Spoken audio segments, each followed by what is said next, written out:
Metode berikutnya yang akan kita diskusikan adalah exponential smoothing. Jadi metode exponential smoothing ini untuk menentukan data forecast itu menggunakan data sebelumnya. Jadi untuk data forecast yang pertama ini kita dapat menggunakan data aktual di bulan pertama. Jadi contohnya di sini kita mempunyai data dari bulan Januari sampai Oktober, maka untuk data forecast yang pertama, kita langsung mengambil data di bulan Januari untuk menentukan data forecast di bulan kedua. Namun untuk menentukan data forecast di bulan ketiga dan selanjutnya, itu kita menggunakan rumus forecast sama dengan previous forecast. Jadi previous forecast di sini adalah nilai di atasnya ya, ditambah dengan alfa. Jadi nilai alfa ini sekitar kisarannya adalah 0,05 sampai 0,5 dikalikan data aktual dan data previous forecast data sebelumnya. Jadi kalau di persamaan ini yang data aktual dan previous adalah data di bulan Februari. Nah, kemudian perhitungan di bawahnya juga mengikuti rumus yang ada di sini, sehingga nanti kita dapat menentukan berapa nilai forecast di bulan November. Nah, untuk lebih jelasnya terkait dengan perhitungan, setelah ini kita lanjut di perhitungan di Excel untuk menentukan berapa nilai forecasting di bulan November menggunakan metode exponential smoothing dan juga bagaimana perhitungan MAD, MSE, dan MAP yang mana merupakan error akurasi.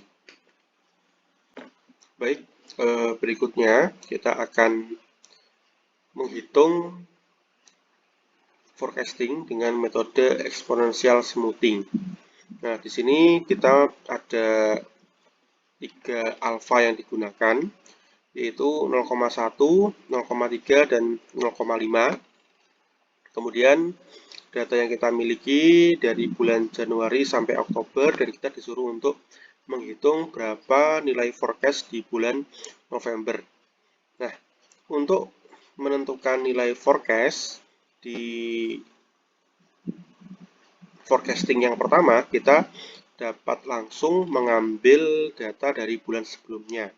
Namun untuk menghitung nilai forecast yang selanjutnya, kita menggunakan rumus forecast sama dengan previous forecast ditambah alfa dikalikan nilai aktual dan previous. Nah, di sini contoh ya, untuk yang alfa 0,1 maka rumus yang kita gunakan adalah previous forecast-nya kita menggunakan ini ya, di 5, kemudian kita tambahkan dengan 0,1 dikalikan C5 dikurangi D5 sehingga diperoleh skor 2,67. Nah, untuk menentukan nilai forecast di bulan November, kita juga menggunakan data ini sehingga rumus yang digunakan untuk menentukan alfa 0,1 forecast adalah D13. D13 ini adalah previous forecast ya, ditambahkan dengan 0,1 yaitu nilai alfanya dan dikali dengan data aktual dikurangi data forecast dan ditemukan apabila menggunakan alfa 0,1 skornya adalah 273, alfa 0,3 283,10 dan alfa 0,5 senilai 288,02. Nah, dari data ini nantinya kita dapat hitung berapa nilai MAD, MSE, dan MAP-nya.